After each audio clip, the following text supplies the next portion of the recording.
Halo Tribuners, selamat datang di spesial interview hari ini bersama saya, Salma Pikalohata. Nah Tribuners, di spesial interview khusus hari ini, Selasa 24 Januari 2022, saya sudah bersama dengan Ketua DPRD termuda di Provinsi Maluku, ini yakni Ketua DPRD dari Kabupaten Buru, yakni Pak Rum Suplosteni. Oh, abangnya. Oke, kita sapa dulu ya Tribuners. Selamat sore, Pak. Sore. Oke, atau saya panggil abang aja nih karena masih muda. Biar lebih ini tuh lebih akrab. Apa kabar hari ini, Abang? Alhamdulillah baik. Sehat. Oke. Abang, mungkin ini kita selama 30 menit ke depan Tribuners kita akan membahas terkait dengan pembangunan. Bagaimana sih pembangunan di Pulau Buru? Jadi di dalam pembahasan kita pada sore hari ini saya akan mungkin ya membahas sedikit dengan Abang bagaimana pembangunan di sana, apa saja yang kurang dan ada potensi apa saja yang ada di Pulau Buru. Mungkin Abang mengawali percakapan kita pada sore hari ini. Saya mau tanya, ini masih dibilang awal tahun, ini masih Januari. Apa sih yang akan dilakukan DPRD Buru di tahun 2022 ini? Iya, yang pastinya ada untuk kemarin Desember kita baru selesai pembahasan anggaran ya untuk APBD 2022. Dan alhamdulillah sekarang sudah selesai masuk tahun anggaran 2022 yang pastinya ada program-program kita untuk program-program kita juga di daerah kan kita menyesuaikan dengan program-program nasional.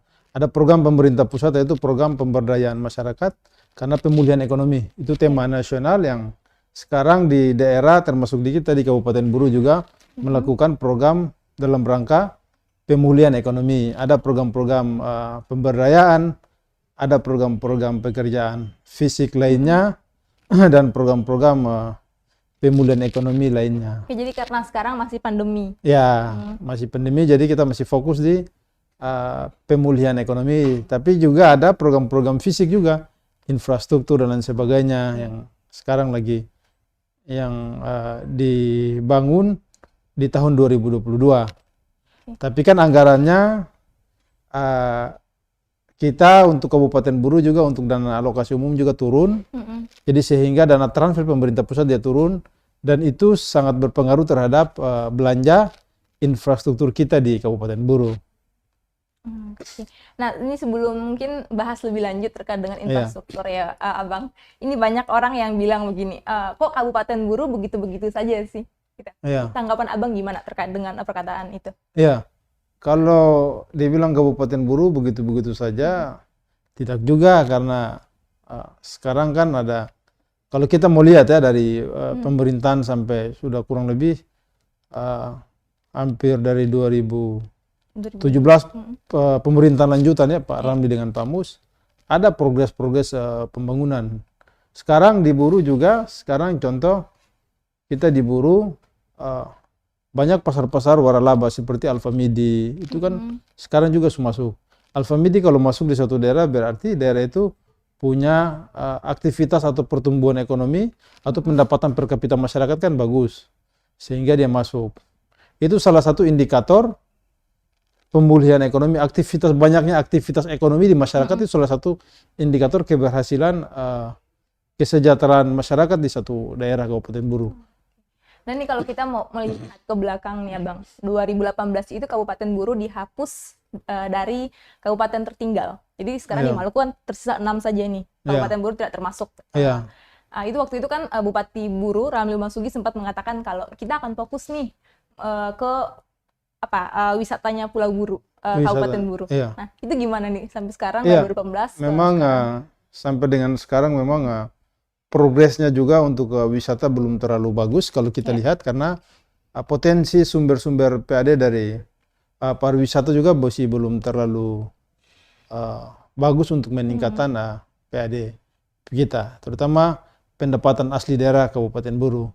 Kalau kita mau lihat potensi PAD kita di semua 11 kabupaten kota di Maluku, termasuk di Buru, itu kan masih minim sekali potensi PAD kita di Provinsi Maluku dan salah satunya termasuk di Kabupaten Buru.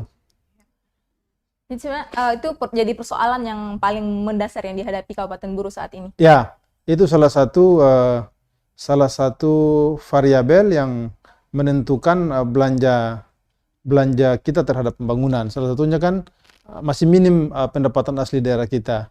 Sedangkan di satu sisi kita juga target untuk bagaimana pendapatan daerah itu dia bisa naik, entah itu PAD maupun pendapatan daerah umum dari bagi hasil. Contohnya tambang Gunung Botak, tambang emas Gunung Botak yang sementara ini lagi diproses. Nah, kita berharap itu juga buka prosesnya, ada tambang rakyat dan ada perusahaan, sehingga itu ada bisa ya ada income masuk, entah lewat pendapatan bagi hasil atau bisa masuk dari sisi PAD kita di Kabupaten Buru. Oke, nah ini ngomong soal PAD ini Pak, karena kemarin ternyata tidak ada dibahas ya Pak soal ini bagaimana APBD di Kabupaten Buru. Jadi kita tidak tahu ini berapa banyak pendapatan tahun kemarin. Itu Buru sendiri berapa sih banyak pendapatan yang didapatkan? Iya, kalau untuk sisi PAD kemarin tahun 2021 itu kita mungkin targetkan sekitar 45 miliar. Tapi sampai dengan sekarang memang PAD kita masih belum masuk, sampai baru sekitar 80% target PAD yang dicapai di akhir tahun per Desember 2021. Nah, sekarang kita lagi berupaya untuk bagaimana PAD kita ini di 2022 itu bisa naik. Salah satunya kita berharap bahwa pekerjaan pembangunan bendungan di Wayapo itu kita bisa ambil pajak galian golongan C-nya, sehingga bisa peningkatan PAD dari sisi pajak galian golongan C. Oke, jadi ini ada dua ya, ada soal ya, bisa yang itu potensinya untuk kita naik di target 2022 APBD. Ada dua, Gunung Botak sama Bendungan Wayapo, ini pajak galian C. Pertama Gunung Botak dulu nih Abang.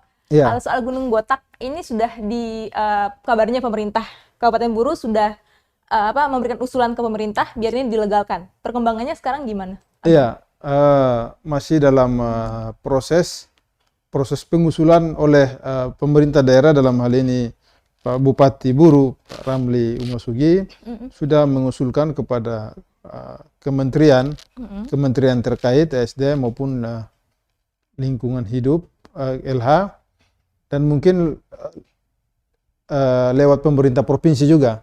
Itu upaya pemerintah daerah, dalam hal ini Pak Bupati sendiri. Dan itu disampaikan oleh kita selaku DPRD, dan infonya itu mungkin bulan 6 atau bulan 7 pertengahan tahun ini mungkin sudah bisa proses izin produksinya bisa keluar. Dan kita berdoa berharap mudah-mudahan di bulan 6 atau bulan 7 pertengahan, minimal maksimal pertengahan tahun 2022 proses izinnya sudah keluar oleh kementerian melalui pemerintah provinsi. Izin produksi tambang emas. Artinya DPRD sangat mendukung. Ya, kita mendukung dan kita berharap izin itu bisa keluar. Sehingga tidak ada penambang-penambang ilegal yang kita harapkan seperti itu. Harus dilegalkan tambang emas Gunung Botak ini. Sehingga kita juga pemerintah daerah di Buru oleh DPRD dan pemerintah daerah kabupaten eksekutif, bupati dan jajarannya bisa berharap ada sumber pendapatan yang masuk ke kita. Sehingga anggaran itu kita masih untuk kita belanjakan kepada program-program pembangunan di Kabupaten Buru. Oke. Nah ini soal Gunung Botak dilegalkan ini ya Bang. Itu kan banyak juga yang bilang kalau misalnya dilegalkan takutnya malah merusak lingkungan, malah merusak Kabupaten Buru. Itu gimana lagi tuh Abang? Ya tinggal secara teknisnya kan diatur saja untuk pengelolaannya yang pengelolaan ramah lingkungan. Bagi kita masuk, tapi cara pengelolaannya dia harus ramah lingkungan. Pengelolaan masalah merkuri maupun sianida itu harus diatur, bahan-bahan kimianya diatur sehingga dia bisa tidak berdampak terhadap pencemaran lingkungan yang tidak baik. Oke, artinya Abang juga sebagai ketua DPRD akan mengawasi hingga Gunung Botak ini dilegalkan. Iya. Yang pastinya sebagai wakil rakyat di Buru dan sebagai ketua DPRD, saya dan rekan-rekan di Buru akan terus tetap mengawal ini dan terus secara politik di lembaga kita tetap mendukung dan mendorong pemerintah daerah, dalam hal ini bupati dan jajarannya di Buru, untuk tetap proses produksinya bisa berjalan. Karena memang ini untuk masyarakat kan? Ya, ini untuk masyarakat kita, oleh kita dan untuk masyarakat kita. Oke. Nah, Abang mungkin sebelum lanjut, Tribuners, kalau memang ada yang mau ditanyakan ke Abang Ketua DPR yang termuda kita di Maluku, bisa langsung di kolom komentar. Dan Abang mungkin juga kalau mau minum, silahkan. Oh Saya juga iya. mau izin minum karena, Iya, iya, iya. mohon maaf. Terima kasih. Oke. Ya. Nah, Bang, sambil minum ya, Bang. Iya. Ini juga soal bendungan Weapo nih, Bang. Kemarin terakhir update yang kita dapatkan itu katanya pajak galian C ya, belum dibayarkan oleh pihak kontraktor. Iya. Iya. Itu berapa banyak pajak yang belum dibayarkan? Iya, potensi yang disampaikan oleh teman-teman di pendapatan itu kan sekitar 50, ada potensi sekitar 50 miliar lebih dari Dinas Pendapatan Badan Pendapatan Daerah Kabupaten Buru.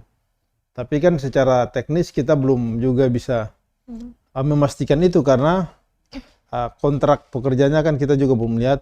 Makanya minggu kemarin kita turun langsung ke lokasi. Saya dan rekan-rekan DPRD, kita meminta waktu itu yang turun di minggu kemarin Pak Sekda dan Kepala Badan Pendapatan Daerah beserta Satpol PP, kita mengunjungi dan memantau proyek pekerjaan nasional itu, Bendungan Weapo, dan kita meminta untuk kewajiban perusahaan, sekitar kurang lebih 2 perusahaan yang bekerja di sana, untuk bisa menyelesaikan masalah pajak galian golongan C. Nah, kita belum bisa tentukan pasti berapa karena nanti secara teknis kita meminta teman-teman pendapatan dan pihak perusahaan juga di sana untuk bisa pihak perusahaan memberikan rap kontrak kepada kita, kepada pemerintah daerah dalam hal ini Badan Pendapatan Daerah untuk bisa secara teknis dihitung. Oke, nah Abang ini apakah dengan bendungan sebelum pajak galian C-nya dulu, menurut Abang sendiri, bendungan Weapo ini manfaatnya ke masyarakat apa? Iya, yang pertama itu bukan saja bendungan Weapo ya, kalau kita lihat landscape-nya itu ada tempat pariwisata. Nah, budget anggaran yang kurang lebih 2 triliun sekian, itu pembangunannya ada landscape-nya itu ada terowongan air yang masuk sekitar 400 meter lebih dan ada spot-spot pariwisata di dalam. Sehingga bendungan itu di satu sisi untuk sebagai dia bisa terintegrasi dengan saluran-saluran irigasi yang tersir yang kecil-kecil, itu dia bisa terintegrasi karena bendungan itu dia dapat menampung potensi-potensi sumber-sumber air yang besar di Buru, khususnya dari Danarana maupun dari kali Waiteba, itu bisa ditampung semua di situ dan bisa mengairi terintegrasi dengan saluran-saluran kecil yang ada di sawah-sawah petani, sehingga itu terintegrasi dengan baik. Lalu yang berikutnya ada bisa sebagai aliran listrik karena di situ ada nanti dibuat pembangkit listrik tenaga air PLTA-nya yang kurang lebih sekitar 8.000 KK bisa dialiri listrik. Entah nanti di Buru sama bisa di Buru Selatan. Yang pastinya 8.000 KK itu bisa teraliri listrik dengan adanya bendungan itu lewat PLTA. Artinya memang bendungan Weapo ini sangat dibutuhkan sekali di Kabupaten Buru. Iya. Manfaatnya sangat besar. Sangat besar untuk pertanian dan listrik. Lalu apa harapannya Abang ke para kontraktor yang sampai sekarang belum membayar pajak galian C ini? Iya, kita minta bisa menyelesaikan kewajiban itu, bisa menyelesaikan kewajiban untuk membayar pajak galian golongan C, karena dalam regulasi undang-undang itu nomor 28 tahun 2019 tentang pajak daerah dan retribusi daerah itu kan sudah jelas. Tinggal nanti secara teknis itu dihitung.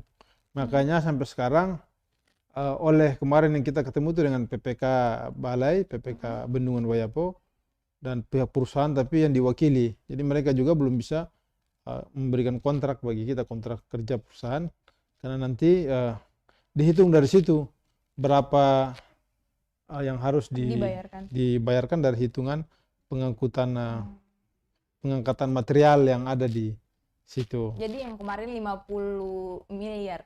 Yang beredar di media-media itu ya maksud. Itu masih kira-kira Bang? Iya, itu masih diperkirakan, belum pasti hasil hitungannya begitu. Iya. Jadi Abang, jadi ini juga soal listrik tadi ada sempat dibahas. Iya. Kan? Kalau yang soal bendungan ini bahkan sudah pernah dikejati, mohon maaf agak masuk sedikit. Iya. Ini sudah pernah dikejati, dibilang ada dugaan korupsi, tapi ternyata dari Kejati bilang ini tidak ada indikasi korupsi sama sekali. Iya. Lalu ini juga soal listrik nih. Kalau tadi di Bendungan, apakah ini ada hubungannya dengan PLTG Namlea yang kemarin sempat digagalkan? Oh, Yang ini kasusnya di Peritanaya. oh enggak itu Ya, karena lokasinya juga dia beda juga ya. Yang PLTG itu dia di pinggir dekat pantai di arah Buru Barat. Oh. Jadi kalau misalnya Bendungan Wayapun ini jadi sudah jadi maksudnya. Masih Mendingan. kalau hitungannya PPK yang disampaikan PPK Wayapo Bendungan Wayapo itu sekitar baru 35%. Baru 35. Iya, jadi targetnya di 2022 akhir ini sudah bisa realisasi sekitar 80%. Kalau misalnya di 2022 akhir ini masih pengerjaannya tetap masih berlanjut, tapi juga sambil menunggu ini kontraktornya harus tetap bayar galian C ini. Ya, kita harus Karena sebelum pekerjaan ya selesai juga harus diselesaikan kewajiban-kewajiban itu untuk pembayaran pajak galian golongan C. Karena memang itu juga untuk masyarakat kan. Untuk masyarakat karena masuk dalam PAD pendapatan asli daerah kita dari sisi pajak daerah. Oke. Nah, Abang ini juga soal apa ya? Ini sudah infrastruktur tadi, dua hal itu yang sangat membantu Kabupaten Buru untuk maju ya. Iya. Itu seperti intinya ini seperti yang diusahakan Pak Ramli Umasugi dari 2018 yang sampai sekarang ini masih berjalan intinya. Oke, Pak, kalau ini mungkin agak dari Pak sebagai anggota DPR yang mengawasi pemerintah daerah ya. Bagaimana sih melihat kepemimpinan Ramli Umasugi dengan dengan percepatan pembangunan di Pulau Buru? Ya, kalau secara personal dan atas nama lembaga DPRD selama ini saya melihat alhamdulillah punya ada progres maju dari kepemimpinan Pak Ramli ketika menjabat sebagai bupati. Buktinya meskipun dengan segala keterbatasan segala kelemahan yang memang sampai dengan sekarang akhir masa pemerintahan ini juga ada kegiatan dan program belum terrealisasi, tapi kemampuan dan kelebihan beliau sebagai bupati juga harus kita akui karena proyek-proyek dan program-program komunikasi elitnya dengan pemerintah pusat, dengan provinsi, dan mampu untuk sebagian besar juga mampu menjawab problem-problem dan kebutuhan masyarakat. Alhamdulillah kita lihat sampai dengan sekarang bisa terrealisasi dengan baik.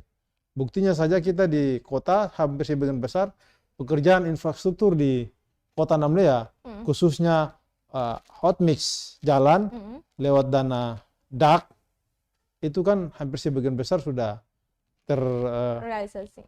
terrealisasi dengan baik kalau kita bandingkan dengan kabupaten lain, di kota lain yang ada di 11 kabupaten kota yang ada di Maluku. Nah, itu bagi saya satu kesuksesan. Dan sekarang juga kita ada pembangunan rumah sakit yang tipe K yang sekarang lagi diproses. Sebagai DPRD kita juga mendorong program dari pemerintah daerah. Dan itu kemarin dananya lewat dana DAK pemerintah. Rumah sakitnya dibangun di mana tuh, Abang? Di dekat di atas di daerah dekat Tetanggo. Itu rumah sakit terintegrasi tipe K yang skalanya agak besar. Di situ. Oke nih Bang, ngomong soal infrastruktur yang banyak dibangun, lalu ada juga Pak Ramli Umasugi yang cepat sekali berkomunikasi dengan pihak Pempus, yang juga perlu saya tanyakan nih, banyak sekali mahasiswa akhir-akhir ini sering demo di Buru, apalagi terkait dengan misalnya Jalan Batabual. Ini gimana lagi nih Bang? Iya, yang itu kan memang kita sadari bahwa itu bukan kewenangan untuk contoh jalan dan jembatan Batabual. Jalan dan jembatan Batabual itu kan itu sudah lama kita perjuangkan ya, dari sebelum saya menjadi ketua DPRD juga oleh Pak Ramli mungkin masih menjabat sebagai ketua DPRD karena beliau ini adalah mantan ketua DPRD juga waktu itu. Tapi setengah periode terus calon wakil bupati dan terpilih dan alhamdulillah bupati 2 periode. Nah, dari posisi beliau Pak Ramli Umasugi itu sebagai ketua DPRD juga sudah diperjuangkan. Karena memang pada status jalan dan jembatan Batabual itu 2011 itu ada SK Gubernur zaman Pak Karel Arbiter Halu mengeluarkan SK untuk status jalannya provinsi. Nah, setelah itu 5 tahun ke depan 2016 oleh Pak Habib, Pak Said Assegaf juga mengeluarkan surat status SK status jalan Jalan Batabual itu jalan Mako, Kayeli dan sampai di Ilat. Itu status jalannya masih status jalan provinsi sampai dengan sekarang, sampai dengan Pak Murad masih status jalan provinsi.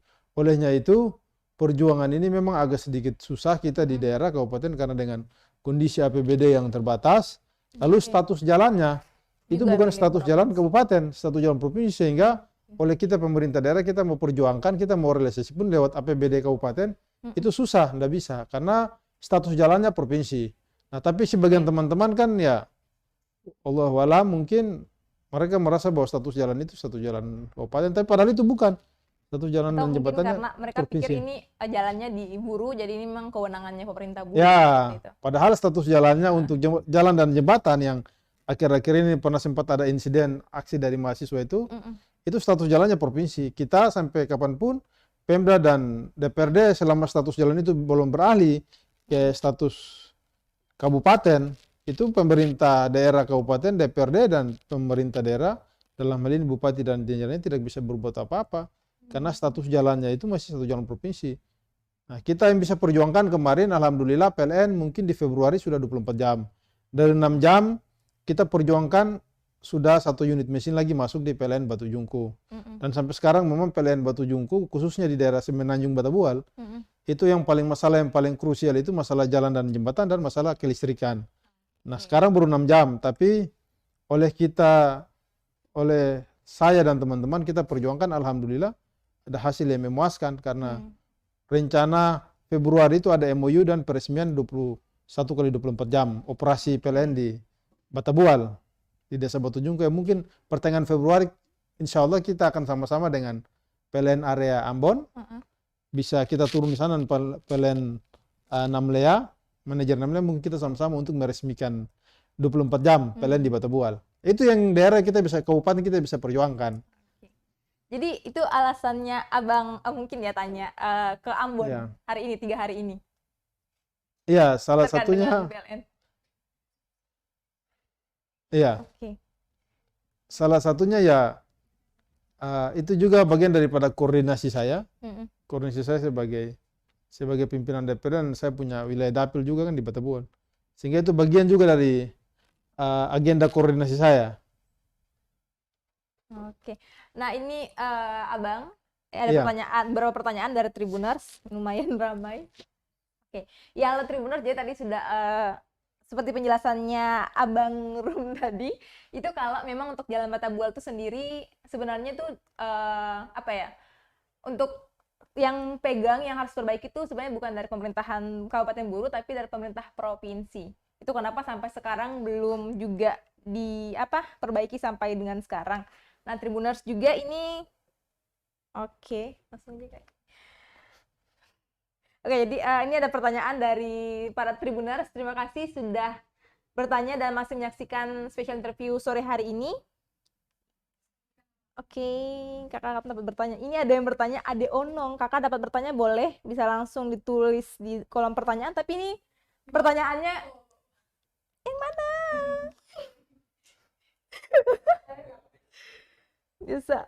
Langsung kirim di WA boleh?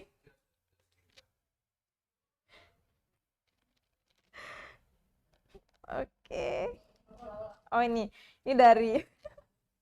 Oke, Tribuners, ya oke ya. Ini yang pertanyaan yang sudah ditanyakan. Nanti Amal langsung tanyakan ya ke Abang Rum. Abang Rum Iya, aja. Abang Rum aja enggak apa-apa. Oh, Rum. Jadi Biasanya lebih dipanggil akrab. Abang Rum. Iya, Oke. Rum gitu. Ini Abang ini ada pertanyaan dari Tahir Matefua. Katanya, kenal Bang. Kurang kenal juga. Oke Bang, ini pertanyaannya untuk percepatan pembangunan infrastruktur jalan dan jembatan di Kabupaten Buru, khususnya Kecamatan Batabual. Bagaimana langkah DPRD Kabupaten Buru dalam merespon tuntutan kebutuhan masyarakat Batabual terkait infrastruktur jalan dan jembatan karena APBD yang dialokasikan dari Pemprov masih sangat rendah. Sementara untuk pembangunan ruas jalan di Mako Kayeli dibutuhkan kurang lebih 400 miliar. Ya, jadi intinya bagaimana sih peran DPRD dalam respon kebutuhan masyarakat Batabual? Iya. Iya. Yang Bisa dijelaskan pastinya Bang? sebagai DPRD di Kabupaten Buru kita nggak tinggal diam juga masalah. Meskipun hari ini, meskipun hari ini status jalannya status jalan provinsi, tapi setiap kali saya bertemu dan dengan teman-teman di Batabual, khususnya teman-teman adik-adik mahasiswa, kan saya sering katakan bahwa mari kita berjuang bersama, kan begitu, kita berjuang bersama saya sebagai ketua DPRD dan mungkin rekan-rekan DPRD, kita mari kita buat ruang diskusi supaya kita lebih intens untuk ada pergerakan begitu.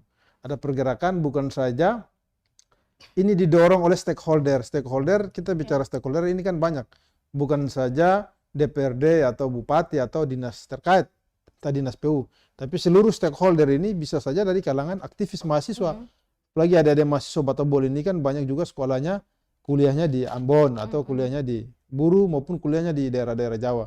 Nah ini kekuatan ini kalau kita gabungkan ini kan sangat luar biasa untuk kita melakukan pergerakan, kita meminta lagi status kita, bagi kita di Buru, DPRD, entah nanti status jalannya mau provinsi atau status jalannya nanti dialihkan ke status jalan nasional yang diusulkan oleh pemerintah provinsi dalam hal ini Pak Gubernur, kita yang penting bisa terrealisasi. Kita status jalannya provinsi, status jalan nasional itu tidak jadi soal bagi kita. Yang penting bagaimana bisa realisasi dan bisa menjawab kebutuhan masyarakat di sana. Oke Bang. Nah Bang, itu Tribuners jawaban dari pertanyaan tadi. Ini juga ada satu Tribuners namanya Pandi Nacikit. Dia mengapresiasi dan salut ke Abang. Katanya semoga apa yang dibilang tadi bisa segera terrealisasi. Lalu kemudian nih Abang juga ada banyak sekali ternyata yang menunggu Abang untuk bicara. Ini juga ada dari Joshua Noya Huksi. Katanya Pak, kami anak-anak Pulau Bursel minta pembangunan jalannya dari Tipu ke Ewiri. Ini Bursel. Oh Bursel. Gimana lagi ini? Ya Bang. Ya dari Bursel kan ada pemerintahan sendiri toh. Jadi kan ada pemerintah Kabupaten Buru dan DPRD-nya juga ada di Buru Selatan. Yang pastinya untuk Bursel kita lagi mudah-mudahan kita perjuangkan untuk akses jalan lintas dari Namlea ke Namrole, itu yang lewat pesisir pantai. Jadi biar lebih akses teman-teman, kita punya keluarga, punya saudara-saudara dari Namlea ke Namrole atau Namrole ke Namlea bisa akses lewat pesisir pantai yang sekarang lewat Semenanjung Batabual. Itu lagi diperjuangkan sekarang oleh KSP, oleh Bupati Buru dan Bupati Buru Selatan, dan kita DPRD kita mendorong itu, baik DPRD Buru dan DPRD Buru Selatan kita mendorong itu sama-sama supaya terintegrasi aksesnya lewat Semenanjung Batabual, lewat Namlea Namrole atau Namrole Namlea lewat pesisir Batabual.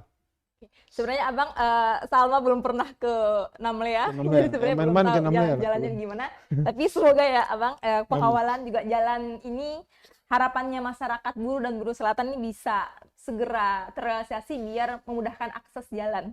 Oke, jadi Tribuners, jadi kalau misalnya ada pertanyaan yang mau disampaikan lagi ke Abang, boleh langsung di kolom komentar, nanti akan saya tanyakan langsung. Oke, selanjutnya nih Bang, kembali dulu. Mungkin kalau ada Tribuners yang mau tanya, akan saya sampaikan lagi. Mumpung masih ada waktu. Ya, belum 30 menit nih ya Bang. Boleh. Oke Bang, pertanyaannya dari tadi bahasnya gimana pembangunan berjalan kalau APBD sendiri tuh kecil. Yang mau saya tanyakan, berapa sih nilai APBD Buru di tahun 2022?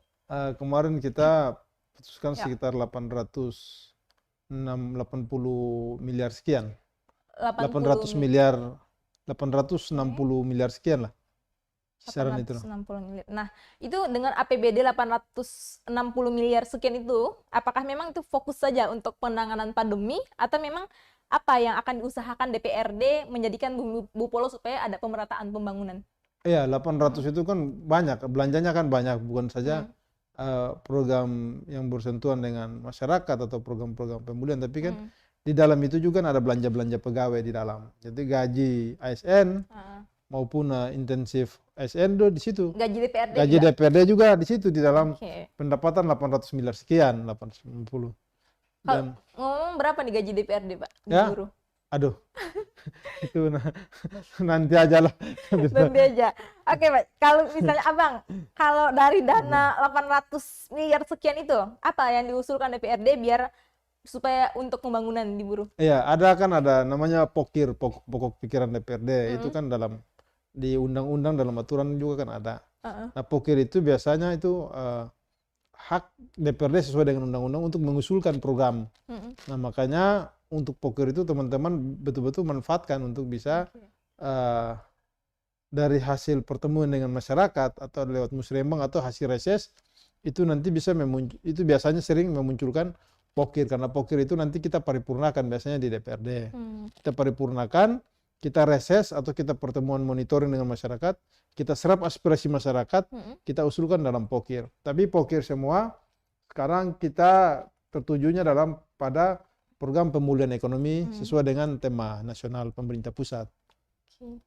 Jadi di program pemulihan ekonomi ini apa nanti yang mau dibikin, Abang?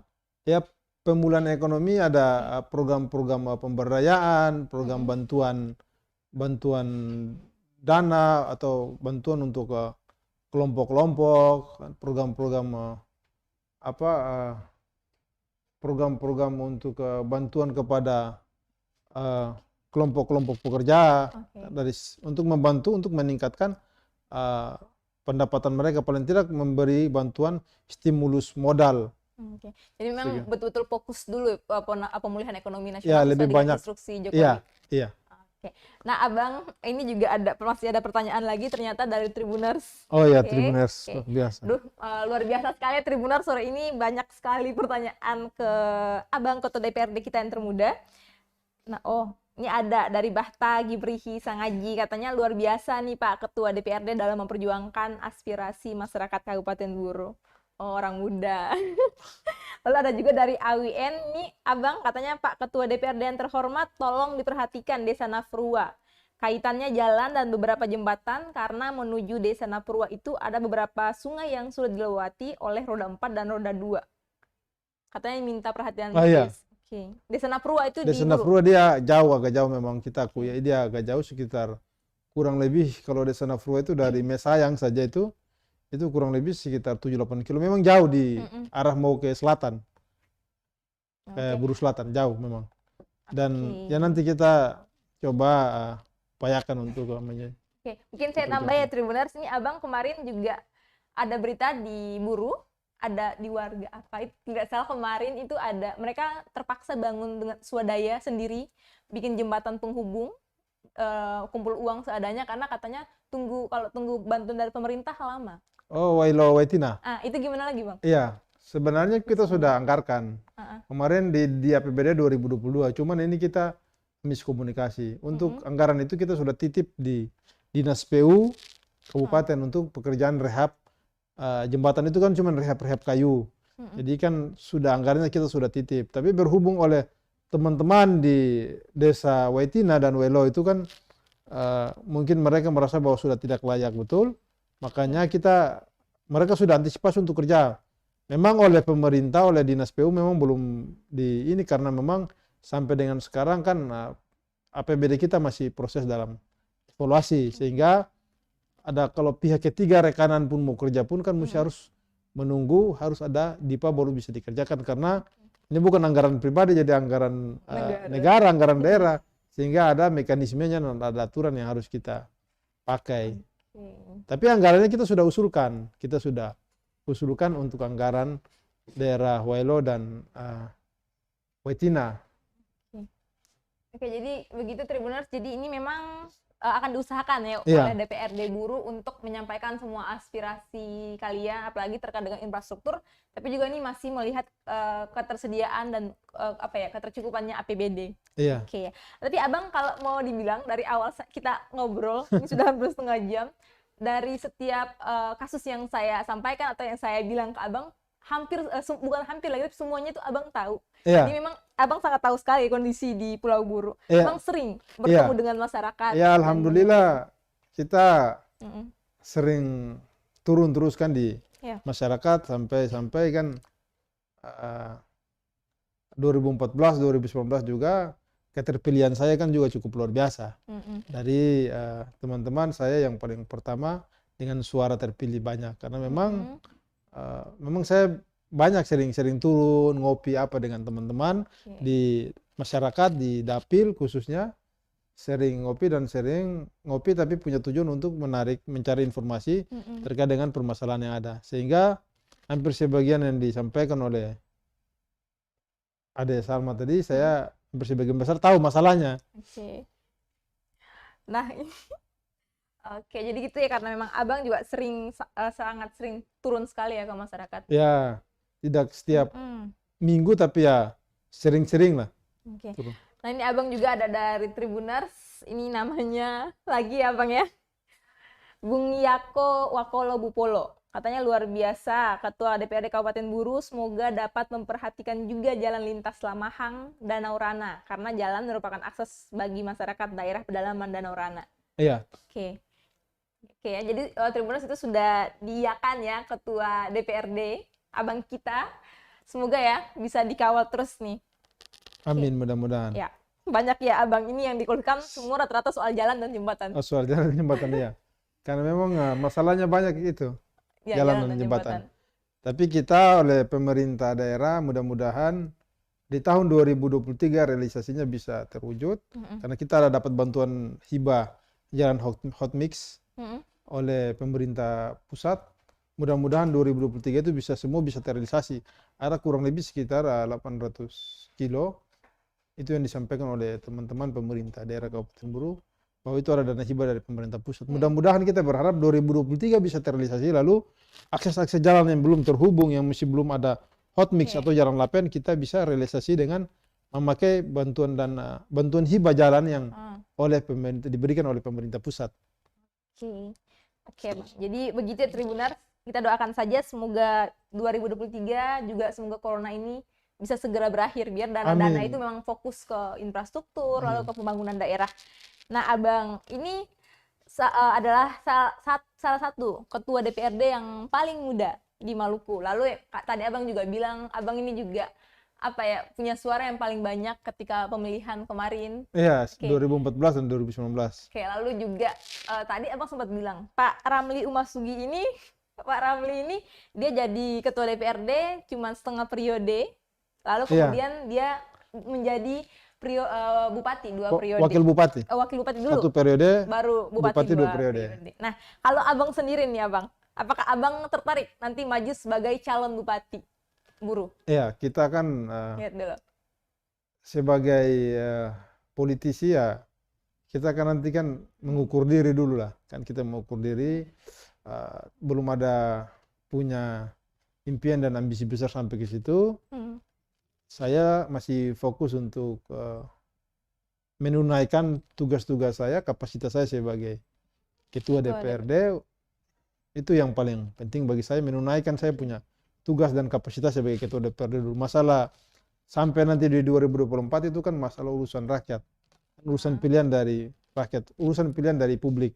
Saya serahkan semuanya kepada masyarakat dan kepada publik. Tapi siap kalau dicalonkan? Ya? Siap kalau dicalonkan abang? Ya, sebagai kader partai dan sebagai ketua DPD, sebagai ketua partai, ya apapun yang ditugaskan partai, maka mau tidak mau harus siap. Mau tidak mau harus siap kalau ada tugas dan mandat dari partai kan. Dan mungkin ini sudah 30 menit lebih ya Tribuners. Mungkin pertanyaan terakhir.